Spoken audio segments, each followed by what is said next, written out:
Hello दोस्तों, तो आज हम जो पढ़ने जा रहे हैं वो है हमारी जो 16 मई 2022 की current affair plus PIB notes. ठीक है, तो हम इसके टॉपिक अंदर देख ही लेंगे।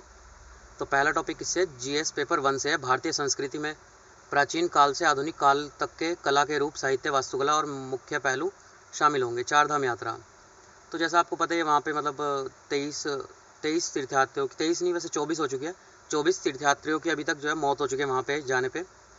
तो उसके बारे में बताया गया। चार धाम यात्रा, तो इसके अंतर्गत 3 मई को जो है ये स्टार्ट हुई थी चार धाम यात्रा। इसमें अभी तक 23 तीर्थयात्रियों की मौत हो चुकी है। ठीक है, और इसीलिए इसको जो चार धाम यात्रा है इसको जोखिम भरी तीर्थ यात्रा के रूप में देखा जाने लगा है। ठीक है, इस तीर्थयात्रियों की मौत जो है मुख्य रूप से हृदय संबंधी बीमारियों जैसे दिल का दौरा, उच्च रक्तचाप, अन्य शहर रुग्णताओं की वजह से हुआ है। देखिए यहाँ पे लोकेशन दे रखी है चार धाम की, कहाँ कहाँ पे है। तो कौन से आते हैं चार धाम में? यमुनोत्री, गंगोत्री, केदारनाथ और बद्रीनाथ। ठीक है, चार धाम यात्रा इतनी कठिन क्यों है? क्योंकि एक तो देखिए वहाँ पे हाइट बढ़ जाती है, डिहाइड्रेशन, पानी की कमी हो जाती है, दुर्गम इलाके, उच्च तुंगता, बदलते मौसम की स्थिति। इस तीर्थ यात्रा को खासकर वरिष्ठ नागरिकों के लिए, मतलब जितने भी मरने वाले हैं उनकी सबकी एज क्या है? 50 साल से ऊपर है, तो इसके लिए अति कठिन बना देती है। इसके अलावा तीर्थ यात्रियों को अचानक निम्न दाब, कम आर्द्रता, बढ़ा हुआ पराबैंगनी विकिरण, निम्न वायुदाब, ऑक्सीजन के निम्न स्तर का सामना करना पड़ता है। ठीक है, कम आर्द्रता के कारण मतलब पानी की जो हवा में कमी होती है उसकी कमी के कारण अधिक ऊंचाई पर पहुंचने के बाद कुछ घंटों के भीतर ही पानी की कमी भी होने लगती है, जिसके परिणाम स्वरूप क्या होता है? डिहाइड्रेशन या फिर निर्जलीकरण प्रक्रिया शुरू हो जाती है, पानी की कमी होने लग जाती है बॉडी में। ये देखिए ये चारों की लोकेशन दे रखी है यहाँ पे। ठीक है, तो इसके अलावा देखिए बस इतना ही था, ये सिर्फ बताने के लिए यहाँ पे कि क्या हो रहा है, बाकी इसका कुछ खास यूज़ नहीं है। जीएस पेपर 2 से अगला वो है टॉपिक, तो Anglo Indian quota. GS paper 2, भारतीय संविधान, ऐतिहासिक आधार, विकास, विशेषताएं, संशोधन, महत्वपूर्ण प्रावधान, बुनियादी संरचना। तो इसका संदर्भ क्या है? देखिए संदर्भ के बारे में देखते हैं।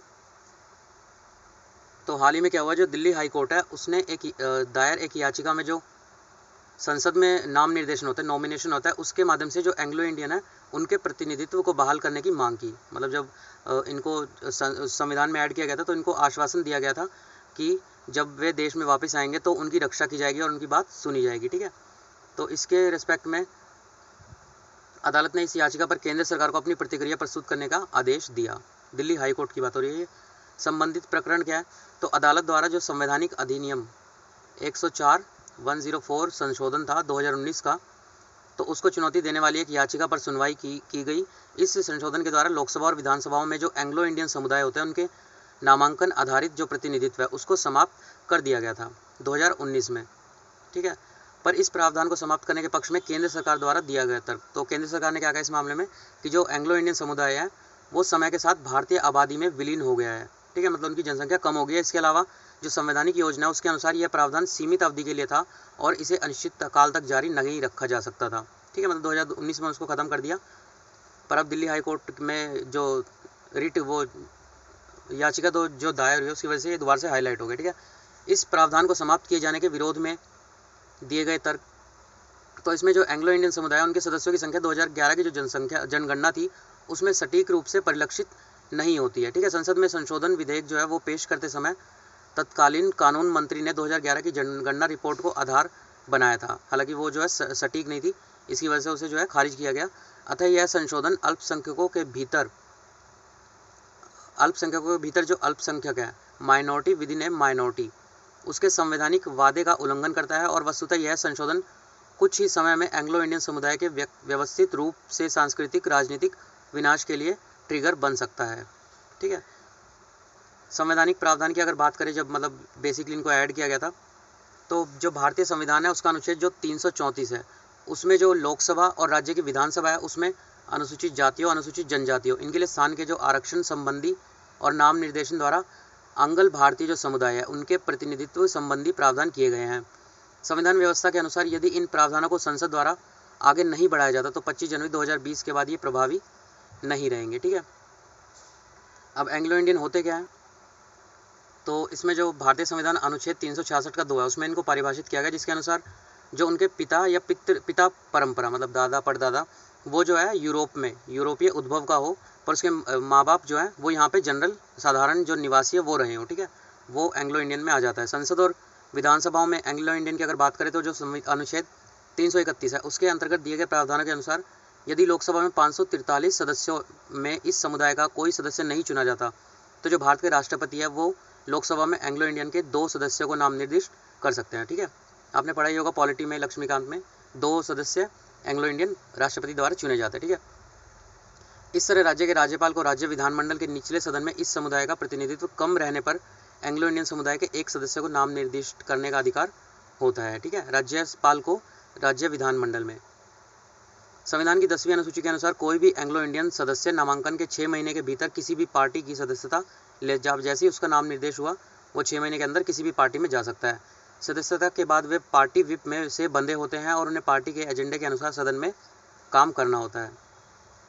ठीक है, उसके बाद देखिए अगला टॉपिक क्या है, तो ये भी जीएस पेपर 2 से यूनिट आप देख ही रहे हैं, प्रधानमंत्री आवास योजना, प्रधानमंत्री आवास योजना अर्बन। तो इसके बारे में क्या दिया गया, तो इसमें जो केंद्र सरकार है उसके द्वारा प्रधानमंत्री जो आवास योजना है शहरी है उसके लिए इतने रुपए 2.01 लाख करोड़ रुपए की प्रतिबद्धता व्यक्त की है, जिसमें से कितने जारी हो चुके हैं, 1.18 लाख रुपए जारी हो चुके हैं और उसमें से 1.10 लाख करोड़ खर्च भी किए जा चुके हैं। ठीक है, इस योजना के तहत अब तक 1.21 करोड़ मकान स्वीकृत किए जा चुके हैं। ठीक है, योजना के बारे में देख लेते हैं। तो प्रधानमंत्री आवास योजना को आवास एवं शहरी गरीबी उपशमन मंत्रालय, ministry of housing and urban poverty alleviation, MOHUPA, इसके द्वारा मिशन मोड में शुरू किया गया था। ठीक है, इसके तहत जो राष्ट्र है उसकी स्वतंत्रता के 75 वर्ष पूरे होने, मतलब 2022 में 75 साल पूरे हुए हैं, तो उस तक सभी के लिए आवास की परिकल्पना की गई थी। ठीक है, इसका उद्देश्य क्या है, निम्नलिखित कार्यक्रम घटकों के माध्यम से झुग्गी झोपड़ी में रहने वाले सहित शहरी गरीबों की आवास आवश्यकता को पूरा करना। ठीक है, जैसे दिल्ली वगैरह में भी आप देखेंगे तो जितने भी झुग्गी झोपड़ी वाले हैं उनको एक मतलब पूरा बिल्डिंग बना के उसमें एक फ्लैट दिया गया है। तो इसमें जो है इसके उद्देश्य क्या है, संसाधनों के रूप में भूमि का उपयोग करते हुए जो निजी विकासकर्ता होते हैं, डेवलपर्स होते हैं, उनकी भागीदारी से झुग्गी झोपड़ी में रहने वाले निवासियों का स्लम पुनर्वास करना। मतलब जो प्राइवेट कॉन्ट्रैक्टर होते हैं वो डायरेक्ट गवर्नमेंट से अपना वो खरीद लेते हैं, बिड में खरीद के और उसको बना देते हैं। ठीक है, तो क्रेडिट लिंक्ड सब्सिडी, इसके माध्यम से दुर्बल वर्ग के लिए किफ़ायती आवासों को बढ़ावा देना। क्रेडिट लिंक्ड सब्सिडी जो होती है, सार्वजनिक और निजी क्षेत्रों के साथ साझेदारी में किफ़ायती आवासों का निर्माण, लाभार्थी द्वारा बनवाए जाने वाले जो निजी आवास होते हैं उनके निर्माण विस्तार के लिए सब्सिडी देना। ठीक है, तो क्रेडिट लिंक्ड सब्सिडी जो है वो घटक को केंद्रीय क्षेत्र की योजनाओं के रूप में लागू किया जाएगा, जबकि अन्य 3 जो घटक हैं वो केंद्रीय प्रायोजित योजना उनके रूप में लागू किया जाएगा।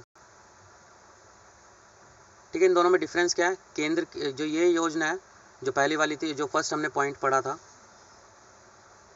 ये वाला, इसको जो है डायरेक्ट इसके द्वारा पैसा दिया जाएगा, और प्रायोजित का मतलब क्या हो जाता है, प्रायोजित में मतलब इन तीनों में जो है राज्य सरकार का भी इसमें वो रहेगा, परसेंटेज होता है इन दोनों का, राज्य और केंद्र का, तो वहाँ पे प्रायोजित हो जाती है। ठीक है, मकानों का स्वामित्व अगर देखें तो वो किसके पास जाएगा, योजना के तहत जो निर्मित आवास है उसको परिवार के वयस्क महिला सदस्य के नाम या संयुक्त नाम से आवंटित किया जाएगा। सभी घरों में शौचालय, पेयजल, इसकी सुविधा, बिजली की आपूर्ति उपलब्ध होगी। योजना के अंतर्गत विकलांग व्यक्तियों, अनुसूचित जाति, अनुसूचित जनजाति, अन्य पिछड़ा वर्ग, अल्पसंख्यकों और ट्रांसजेंडर को इसमें वरीयता दी जाएगी। ठीक है, उसके बाद देखिए अगला टॉपिक क्या है, तो pink and choose Indo Pacific economic framework. ठीक है, यूनिट आप देख ही रहे हैं, तो इसके संदर्भ क्या है, तो जो यूएसए है वो भारत प्रशांत आर्थिक ढांचे Indo Pacific economic framework IPEF, इसमें भारत की भागीदारी को बहुत महत्वपूर्ण मानता है। तो वॉशिंगटन द्वारा जो अनुकूलन और समावेशन उसको प्राथमिकता देने के लिए रूपरेखा या फ्रेमवर्क तैयार किया जा रहा है। ठीक है, यूएसए द्वारा इसका फ्रेमवर्क तैयार किया जा रहा है। इसके तहत भाग लेने वाले देश फ्रेमवर्क के सभी 4 समूहों में शामिल हुए बिना IPEF में शामिल हो सकते हैं। यह एक पिंक एंड चूज व्यवस्था होगी जिससे इंडो पैसिफिक इकोनॉमिक फ्रेमवर्क, इसमें भारत के शामिल होने की संभावना बढ़ जाएगी। अब इसके बारे में देख लेते हैं थोड़ा सा कि ये होता क्या है। तो इसका पर्पज़ क्या है, परस्पर सहयोग के लिए जो क्षेत्रीय मानक निर्धारित करना, मतलब स्टैंडर्ड जो है एरिया वाइज स्टैंडर्ड डेवलप करना। उसके अलावा जो आसियान अर्थात आसियान है उस सदस्य देशों को शामिल करना। ये फ्रेमवर्क जो है महत्वपूर्ण इंडो पैसिफिक क्षेत्र के लिए जो यूएसए उसकी आर्थिक प्रतिबद्धता के बारे में उठने वाले सवालों का बिडेन प्रशासन द्वारा दिए जाने वाला जवाब है। ठीक है, IPEF का निर्माण क्षेत्रीय अर्थव्यवस्था को वैकल्पिक आपूर्ति श्रृंखलाओं की ओर ले जाकर चीन की बाजार से अलग होने के लिए प्रोत्साहित करने का के लिए किया जा रहा है। ठीक है, उसके बाद देखिए अगला टॉपिक क्या है, भारत के लिए इंडो पैसिफिक क्षेत्र का सामरिक महत्व, मतलब इस एरिया का हमारे लिए सामरिक महत्व क्या है। तो सबसे पहले इंडो पैसिफिक एक बहुध्रुवीय क्षेत्र है। ठीक है, यह क्षेत्र वैश्विक सकल घरेलू उत्पाद और विश्व की आधी से अधिक जनसंख्या के लिए जिम्मेदार होगा। तो देखिए ये हमारा इंडो पैसिफिक एरिया है। ठीक है, यहाँ पे ये जितना भी ये डार्क ब्लू कलर में दिखा रखा है ये सारा इंडो पैसिफिक एरिया है। ये यहाँ पे मेन जितने भी वो हैं, हांगकांग, बाली, ये सब, और इंडिया का ये वाला पार्ट पूरा ये इंडो पैसिफिक एरिया में आता है। ठीक है, तो ये विश्व की आधी से अधिक जनसंख्या के लिए जिम्मेवार एरिया है। खनिज संसाधन की बात करें तो समुद्री क्षेत्र भी महत्वपूर्ण संसाधनों जैसे मछली, खनिज, अपतटीय तेल, गैस के लिए महत्वपूर्ण भंडारण ये क्षेत्र बन गए हैं। आर्थिक विकास की बात करें तो भारत प्रशांत क्षेत्र का सकल घरेलू उत्पाद कुल विश्व सकल घरेलू उत्पाद का लगभग 60% है। ठीक है, जो इंडिया का है भारत प्रशांत क्षेत्र, जो कि इसे वैश्विक विकास में सबसे महत्वपूर्ण योगदान बनाता है। वाणिज्य की बात करें तो वैश्विक व्यापार के लिए दुनिया के कई सबसे महत्वपूर्ण चौक पॉइंट होता है मतलब किसी को रोक देना, तो इस क्षेत्र में स्थित है जिनमें वैश्विक आर्थिक विकास के लिए महत्वपूर्ण मलक्का जलडमरू मध्य भी शामिल है। ये देखिए मलक्का जलडमरू मध्य कहाँ पे, सिंगापुर और मलेशिया के बीच में। एक तरह से इसे चौक पॉइंट भी मान सकते हैं। अगर इंडिया पे यहाँ पे कहीं से आ रहा है, कुछ ऑस्ट्रेलिया से आ रहा है, यहाँ पे घूम के आ रहा है, तो यहाँ से हम एक यही स्टेट है जहाँ से ऐसे जा सकते हैं, नहीं तो यहाँ से फिर कंप्लीट यहाँ पे कहीं पे घूम के आना पड़ेगा। ठीक है, तो ये काफ़ी मतलब चौक पॉइंट भी है और यहाँ पे काफ़ी इंपॉर्टेंट स्टेट भी है, जलडमरू मध्य है। उसके बाद अगला टॉपिक कहाँ से है, तो विश्व स्वास्थ्य संगठन में सुधार, WHO रिफॉर्म। तो इसका संदर्भ क्या है, तो महामारी का जो तीसरा वर्ष है कोविड का, तो उसमें जो है देशों के प्रमुखों से बात करते हुए प्रधानमंत्री जो नरेंद्र मोदी जी हैं उन्होंने WHO रिफॉर्म के बहुचर्चित मामले को उठाया। ठीक है, काफ़ी जगह मतलब इसको फेल माना गया है, तो इसको जो है इसमें रिफॉर्म करना चाहिए। तो इन सुधारों के लिए भारत की मांग का विशेष रूप से कोविड-19 महामारी के शुरुआती दौर में इस संस्था द्वारा किए गए प्रबंधन के बाद दुनिया भर के देशों ने समर्थन दिया। तो इसमें सुधारों की आवश्यकता क्यों है, रीज़न देख लेते हैं। जो कोरोना वायरस बीमारी है उसके विकास और प्रसार मतलब फैलने के लिए क्षेत्रीय और वैश्विक दोनों स्तरों पर अंतर्राष्ट्रीय सार्वजनिक स्वास्थ्य सहयोग बढ़ाने, विशेष रूप से WHO में सुधार किए जाने संबंधी अनुरोधों को प्रेरित किया है। WHO में जो वैश्विक शक्ति खेल है, ठीक है, वर्ल्ड पावर गेम जो है उसके प्रति निरापद या फिर प्रतिरक्षित नहीं है। अमेरिका और चीन जैसे शक्तिशाली देश इसके निर्णय को प्रभावित करते रहते हैं। ठीक है, मतलब आप दोनों ही देशों की यहाँ पे वो देखेंगे। उसके अलावा वित्त पोषण संबंधी मुद्दे, तो इसके अंतर्गत जो WHO है उसके बजट का मात्र 1/4 जो है वो USA के सदस्य देशों के योगदान से आता है। ठीक है, तो वहाँ पे इन्फ्लुएंस रहेगा USA का इसके अंतर्गत। इसके कार्यों को संचालित करने के लिए वास्तविक धन सदस्य देशों और संगठनों द्वारा स्वैच्छिक वित्त पोषण से प्राप्त होता है। WHO की जो संस्थागत व्यवस्था है सार्वजनिक स्वास्थ्य में वैश्विक सहयोग को मजबूती से आगे बढ़ाने, विकासशील देशों को वास्तविक समय में समर्थन देने के में जो है सक्षम होनी चाहिए। WHO या कोई अन्य बहुपक्षीय संगठन जो ड्रग्स रिसर्च है उसमें शामिल नहीं है।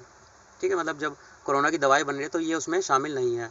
तो इसमें सुझाए गए सुधार क्या है, तो WHO के जो एग्जीक्यूटिव बोर्ड है उसको एक स्थायी निकाय बनाया जाना चाहिए जिसमें निर्वाचित देशों के जिनेवा में तैनात जो स्थायी प्रतिनिधि हैं वो शामिल होने चाहिए। उसके अलावा आवश्यकता पड़ने पर जो एग्जीक्यूटिव बोर्ड या फिर कार्यकारी बोर्ड है उसकी बैठक करनी चाहिए और WHO द्वारा सीधी कार्रवाई करनी चाहिए। कार्यकारी बोर्ड को केवल भौगोलिक परिस्थितियों से आगे जाने और यह सुनिश्चित करने की आवश्यकता है कि प्रमुख हितधारक जैसे कि सबसे बड़ी जो अर्थव्यवस्थाएं और सर्वाधिक आबादी वाले देश हैं इस निकाय में हमेशा बने रहे हैं, जैसे कि भारत, चीन। और WHO को नई दवाओं की शुरुआत करने विकसित देशों में दवा अनुसंधान को शुरू करने में शामिल होना चाहिए। ठीक है, संकट के समय में जो विश्व व्यापार संगठन है जैसे अन्य निकायों के साथ WHO को प्रमुख दवाओं तक सस्ती पहुंच बनाने के तरीके खोजने चाहिए। सदस्य देशों द्वारा संगठन के अनिवार्य वित्त पोषण में वृद्धि की जानी चाहिए। उसके अलावा देखिए WHO के सुधारों के लिए भारत की 9 सूत्री योजनाओं में शामिल है जो भारत ने सजेशन दिए। तो सीमा पार करने में सक्षम स्वास्थ्य आपात स्थितियाँ, इनकी निगरानी के लिए तंत्र में परिवर्तन। ठीक है, उसके अलावा संयुक्त राष्ट्र निकाय के प्रमुखों को जो अंतर्राष्ट्रीय सार्वजनिक स्वास्थ्य आपातकाल है वो घोषित करने के लिए अधिक शक्ति दी जानी चाहिए। मतलब जब जैसे कोरोना भी आया था तो वहाँ पे भी WHO ने आगे बढ़ के मतलब ये नहीं कहा था कि देशों में महामारी फैल चुकी है। ठीक है, निकाय के वित्त पोषण और शासन में परिवर्तन और सुधार, निधियों के उपयोग में पारदर्शिता, जो पैसा आ रहा है उसको यूज़ करने में क्या हो, पारदर्शिता हो। कोविड-19 टीकों के लिए उचित, वहनीय और न्यायसंगत पहुंच सुनिश्चित करने में विश्व निकाय के लिए एक बड़ी भूमिका। WHO के नियमित बजट को भी बढ़ाया जाना चाहिए ताकि विकासशील देशों पर भारी वित्तीय बोझ डाले बिना मुख्य गतिविधियों को इसके द्वारा वित्तपोषित किया जा सके। चूँकि WHO के पास इन फंडों का उपयोग करने में लचीलापन बहुत कम है, ठीक है, इससे स्वैच्छिक योगदान यह सुनिश्चित करने के लिए चिन्हित होना चाहिए कि WHO के पास उन क्षेत्रों में इसके उपयोग के लिए आवश्यक लचीलापन हो जहां इसकी अधिक आवश्यकता हो, ठीक है। जैसे कहीं पे महामारी फैल रही है, अभी जैसे आप सहारा रेगिस्तान के आसपास के देशों में महामारी अभी भी फैली हुई है, ठीक है, तो वहाँ पे यूज़ करने के लिए इसके पास लचीलापन हो। WHO को अपना तकनीकी फोकस बनाए रखना चाहिए। साथ ही राजनीतिक वैज्ञानिकों, शहरी डिज़ाइनरों, वकीलों, तर्कशास्त्रियों या सूचना प्रौद्योगिकी विशेषज्ञों से अधिक इनपुट शामिल करने के लिए अपनी विशेषज्ञता का विस्तार इसे करना चाहिए, ठीक है। उसके बाद देखिए GS पेपर 3 से अगला टॉपिक अंतरिक्षीय मलबा, स्पेस डेब्रिज। तो इसके अंतर्गत जो चीन है उसके कक्षीय प्रक्षेपण यान जो है, जिसका नाम क्या है, चांगजेंग 3B सीरीज Y86, इसके पृथ्वी के वातावरण में पुनः प्रवेश से उत्पन्न जो स्पेस डेब्रिज है वो गुजरात में विभिन्न स्थानों पर गिरने का संदेह है, ठीक है। अब इसके बारे में थोड़ा सा देख लेते हैं। तो ये जो है चांगजेंग 3B, आमतौर पर जिसे CZ-3B इसके नाम से जाना जाता है, भारत के GSLV और या PSLV की तरह चीन का कक्षीय प्रक्षेपण है, ठीक है। यह यान अपने जो 3rd स्टेज है उसमें उपग्रह को निर्धारित कक्षा में प्रक्षेपित करने के बाद उप कक्षीय उड़ान मोड में रहता है, जिसमें यह मानव हस्तक्षेप से नियंत्रित होने के दायरे से बाहर रहता है। अंततः पृथ्वी के वातावरण में फिर से प्रवेश करता है, ठीक है, मतलब बाहर जाता है, मानव के नियंत्रण से बाहर जाकर फिर वापस पृथ्वी पर ही आता है। तो लॉन्ग मार्च 3B Y86 रॉकेट लॉन्च के तीसरे चरण में पृथ्वी के वातावरण में फिर से प्रवेश करने पर इस रॉकेट का मलबा जो है गुजरात में गिरने का संदेह व्यक्त किया जा रहा है। अंतरिक्षीय कचरा होता क्या है, थोड़ा सा इसके बारे में देख लेते हैं। तो ये जो होता है वो प्राकृतिक अंतरिक्ष मलबे जैसे कि उल्कापिंड या मानव निर्मित निष्क्रिय अंतरिक्ष यान, उपग्रह, रॉकेट के विभिन्न चरणों में भेजे गए पेलोड, मृत उपग्रह विस्फोट या टकराव आदि शामिल हो सकते हैं, मतलब नेचुरल भी हो सकता है, मैन मेड भी हो सकता है। अंतरिक्षीय मलबा संचार, परिवहन, मौसम और जलवायु निगरानी, रिमोट सेंसिंग जैसे महत्वपूर्ण कार्यों के निष्पादन में सहयोग करने वाली अंतरिक्ष में स्थित प्रौद्योगिकी के समक्ष एक वैश्विक खतरा उत्पन्न करता है। इस मलबे की मात्रा, मतलब नॉर्मल क्या होता है, जब वापस पृथ्वी पे आता है तो जो आउटर स्पेस होता है ना हमारे, वहाँ पे एयर होती है, उससे फ्रिक्शन होकर धीरे धीरे छोटा होकर ख़त्म हो जाता है। पर बड़े अगर मात्रा में आ रहा है तो फिर वो ख़त्म नहीं होता, वो कई बार आ भी जाता है पृथ्वी पर। चूँकि वर्तमान सेंसर तकनीक छोटे आकार के पिंडों को पता लगाने में सक्षम नहीं है, फिर भी इसके द्वारा प्रदान किए गए आंकड़ों के आधार पर माना जाता है कि अंतरिक्ष मलबे में 5 लाख से 1 मिलियन टुकड़े शामिल हैं।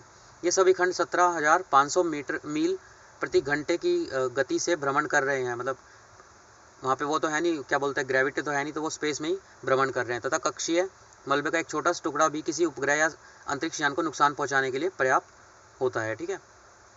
भविष्य में इस समस्या से निपटने के लिए कोई प्रौद्योगिकी है तो किसी पिंड की कक्षा में परिवर्तन करके उसे मार्ग से हटाना एक संभावित दुर्घटना को टालने का एक तरीका होता है, ठीक है।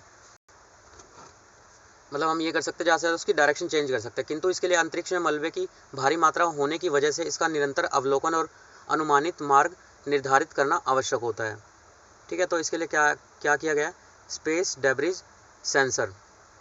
तो ये पृथ्वी की परिक्रमा कर रहा है, ठीक है, ये सेंसर जो है पृथ्वी की परिक्रमा कर रहा है, जो सेंसर 2017 से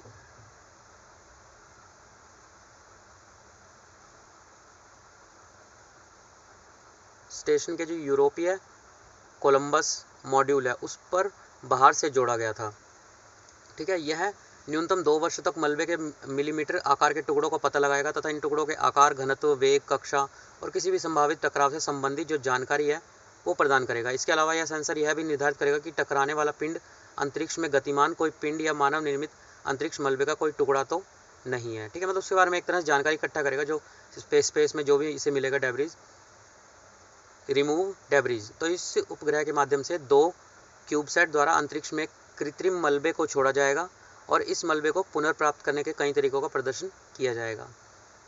डी ऑर्बिट मिशन, तो ये क्या है, नासा द्वारा 2 उभरती हुई प्रौद्योगिकी विकसित की जा रही है जिन्हें डी ऑर्बिट मिशन के रूप में जाना जाता है। इस तकनीक का उपयोग अंतरिक्ष कबाड़ को मार्ग से हटाने अथवा इसे पकड़ने के लिए किया जा सकता है, ठीक है। अभी मतलब ये विकसित है, अंडर कंस्ट्रक्शन है।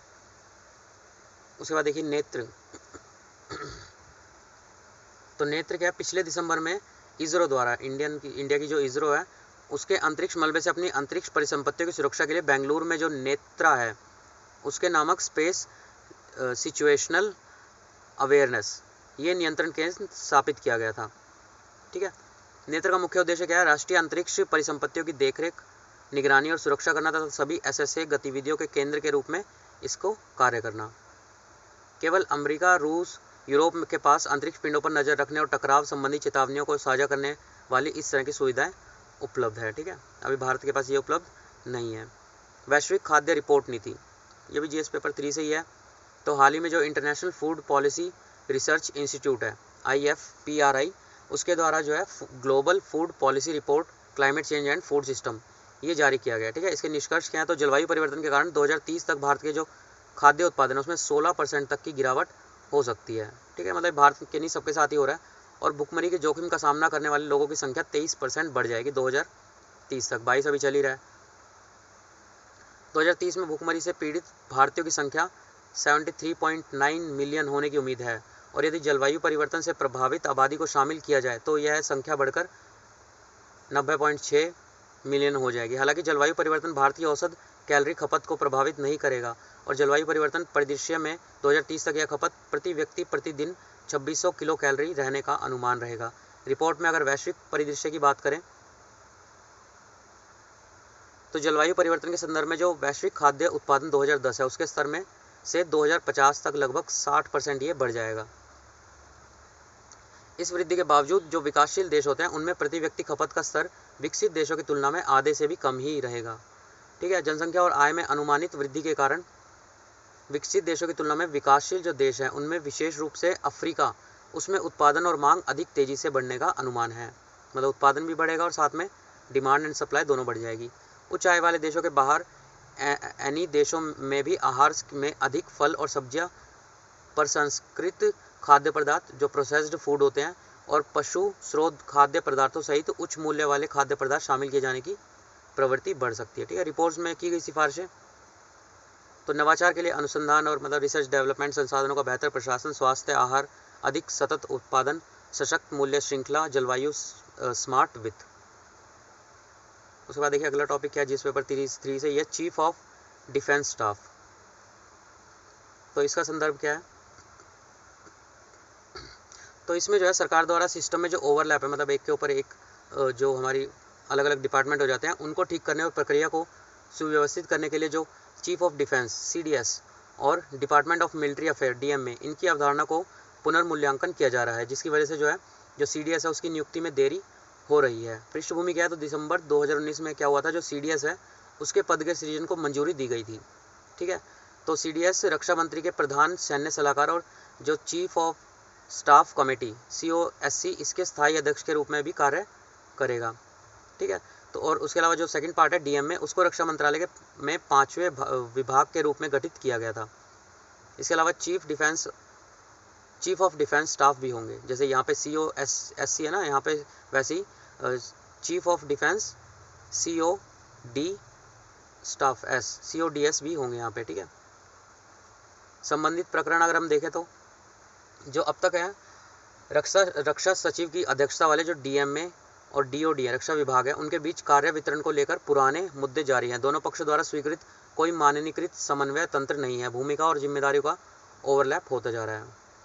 CDS के बारे में अगर हम देखें तो 1999 में गठित कारगिल समीक्षा समिति द्वारा जो सुझाए गए अनुसार CDS जो है वो सरकार के एकल बिंदु सैन्य सलाहकार, सिंगल पॉइंट मिलिट्री एडवाइजर होंगे CDS वाले। ठीक है, इसके लिए 4 सितारा जनरल का दर्जा प्राप्त होगा, 4 स्टार जनरल होता है। ठीक है, CDS जो होता है वो चीफ ऑफ डिफेंस कमेटी के स्थायी अध्यक्ष के रूप में कार्य करते हैं। इस कमेटी में तीनों सशस्त्र बलों के प्रमुख सदस्य के रूप में शामिल होते हैं। ठीक है, चीफ ऑफ डिफेंस स्टाफ का मुख्य कार्य क्या होता है? भारतीय सेना के तीनों सशस्त्र बलों के मध्य अधिक से अधिक परिचालन तालमेल को बढ़ावा और अंतर सेवा संघर्ष को न्यूनतम करना। ठीक है, मतलब इन तीनों को ही मिला के रखना। आवश्यक शर्तें क्या होती हैं? तो CDS जो है इस पद पर नियुक्त व्यक्ति सेवानिवृत्ति के बाद किसी भी सरकारी पद को धारण करने का पात्र नहीं होगा। ठीक है, इसको याद रखिएगा। CDS वाला व्यक्ति अगर कहीं और जाता है रिटायरमेंट के बाद तो वो नहीं जा सकता सरकारी डिपार्टमेंट में। तो इसके पद से सेवानिवृत्ति के 5 वर्षों बाद तक बिना पूर्व अनुमोदन के किसी भी निजी रोजगार की अनुमति भी नहीं होगी। मतलब आप अगर रिटायर हो गए CDS से तो उसके बाद आप 5 साल तक प्राइवेट काम भी कोई नहीं कर पाएंगे। इसकी भूमिका और कार्य क्या होते हैं? क्योंकि उनके पास इतना मतलब डाटा हो जाता होगा इकट्ठा कि वो 5 साल तक बिल्कुल अपने आप को अगर एक तरह से क्वारंटाइन करके रखें तो ज़्यादा सही रहेगा। उसके बाद सरकार बदलेगी, नियम बदल जाते हैं, तो उनके पास मतलब डाटा की कमी हो जाती है। ठीक है, CDS सरकार को सिंगल पॉइंट सैन्य सलाहकार प्रदान करेगा, सशस्त्र बलों के मध्य योजना बनाने, खरीद करने, रसद के संबंध में तालमेल स्थापित करने। उसके अलावा यह जो है थिएटर कमांड के गठन के माध्यम से स्थल, वायु, समुद्र तीनों को ही कार्यवाही का समेकन सुनिश्चित करता है CDS। और CDS प्रधानमंत्री के नेतृत्व में जो परमाणु कमान प्राधिकरण उसके सैन्य सलाहकार के रूप में भी कार्य करता है। साथ ही अंतरिक्ष और साइबर स्पेस जैसे नए युद्ध क्षेत्रों को संभालने के लिए त्रिसेवा संगठनों की कमान का नेतृत्व करेगा। ठीक है, वह रक्षा मंत्री के प्रधान सैन्य सलाहकार और चीफ ऑफ स्टाफ कमेटी इसके स्थायी अध्यक्ष के रूप में भी कार्य करता है। उसके अलावा यह रक्षा अधिग्रहण परिषद और रक्षा योजना समिति इसका सदस्य भी होगा। ठीक है, उसके बाद देखिए प्रीलिम्स फैक्ट है, भारत उच्च रक्तचाप नियंत्रण पहल, तो इसके अकॉर्डिंग जो Indian hypertension control initiative IHCI उसको 2017 में लॉन्च किया गया था, जिसका पर्पज़ क्या था? ब्लड प्रेशर में वृद्धि के प्रसार में सापेक्षिक रूप से 25% की कमी लाने के लक्ष्य को हासिल करना। इस परियोजना का लक्ष्य क्या है? 15 करोड़ से अधिक लोगों के गुणवत्तापूर्व जो हाई BP होता है ना, उसके उपचार के कार्यान्वयन में तेजी लाना। ठीक है, यह पहल जो ICMR है, Indian council of medical research, राज्य सरकार, स्वास्थ्य तथा परिवार कल्याण मंत्रालय और WHO द्वारा शुरू की गई थी। ठीक है, किसके द्वारा शुरू की थी? इन चारों के द्वारा। तो हाइपरटेंशन इसके बारे में देख लेते हैं, होता क्या है ये हाई BP जो होता है। तो हाई ब्लड प्रेशर या हाइपरटेंशन को सिस्टोलिक ब्लड प्रेशर लेवल उसके 140 mmHg से अधिक या उसके बराबर होने अथवा डायस्टोलिक रक्तचाप स्तर जो डायस्टोलिक ब्लड प्रेशर लेवल होता है उसके 90 mmHg से अधिक या उसके बराबर होने रक्तचाप को कम करने के लिए उच्च रक्तचाप रोधी दवा लेने के रूप में परिभाषित किया जाता है। ठीक है, मतलब अगर सिस्टोलिक ब्लड प्रेशर होगा तो 140 mmHg और अगर डायस्टोलिक होगा तो 90 mmHg। क्या आप जानते हैं 1 मिलियन भारतीयों में से लगभग 23% को रक्तचाप अनियंत्रित है, मतलब या तो हाई है या लो है। भारत 25 लक्ष्य 25/25 गोल के लिए प्रतिबद्ध है, जिसका उद्देश्य क्या है? 2025 तक गैर संचारी रोगों के कारण समय से पहले मृत्यु दर को 25% तक कम करना। ठीक है, जैसे कि अब वो 4 धाम यात्रा में भी जो हो रहा है उसमें भी हाई BP किसी का जा रहा है, किसी का लो जा रहा है, कोई डिहाइड्रेट हो रहा है। तमिलनाडु में 4200 साल पूर्व के लोह युग के साक्ष्य मिले। तमिलनाडु सरकार के अनुसार राज्य में खनित जो कलाकृतियाँ उसके कार्बन डेटिंग एवं पुरातात्विक आकलन के आधार पर भारत 4200 साल पूर्व लोहे का उपयोग किए जाने के साक्ष्य मिले हैं, जो कि देश में लोह युग के सबसे प्राचीन साक्ष्य है। तमिलनाडु में उत्खनन स्थल क्या है? तो कृष्णागिरी के पास मय्यलादुम्पराई। ठीक है, मय्यलादुम्पराई। निकटवर्ती पुरातात्विक स्थल की बात करें तो तोगरापल्ली, गंगावरम, सुंदूर, वेदारथ, टक्कल, गुट्टूर, गिदलूर, सपमुतुलू, ठीक है, कप्पलवाड़ी, ये सब वहाँ के मतलब नाम है जहाँ पे पुरातात्विक स्थल मिले। देश के अन्य भागों में लोहे का उपयोग अगर देखें तो 1979 में राजस्थान के अहर में 1300 ईस्वी पूर्व में लोहे के उपयोग का पता चला था। बाद में कर्नाटक के बुक्का सागर में मिले लोहे के उत्पादन का संकेत देने वाले नमूने 1530 ईसा पूर्व के थे। ठीक है, मध्य गंगा घाटी में रायपुरा में लोहे के गलाने के जो प्रमाण खोजने वाले उत्खनन के बाद लोहे के उपयोग की तारीख को 1700 से 1800 ईस्वी पूर्व का निर्धारण किया गया था। वाराणसी के पास मल्हार, उत्तरी कर्नाटक में ब्रह्मगिरी में पुरातात्विक स्थलों की जांच के आधार पर इस तारीख को 1900 से 2000 ईस्वी पूर्व तक बढ़ा दिया गया था।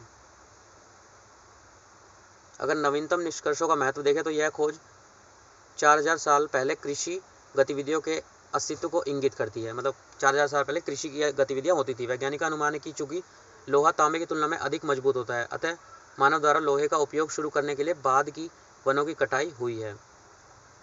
उसके बाद देखिए अगला टॉपिक है प्रीलिम्स के लिए, देवा सहायम पिल्लई फ्रांसिस द्वारा संत घोषित किए जाने वाले पहले आम भारतीय। 2004 में जो वेटिकन द्वारा बीटिफिकेशन इसकी प्रक्रिया के लिए देवासहाय के नाम की सिफारिश की गई थी। अब ये होता क्या है इसको देख लेते हैं।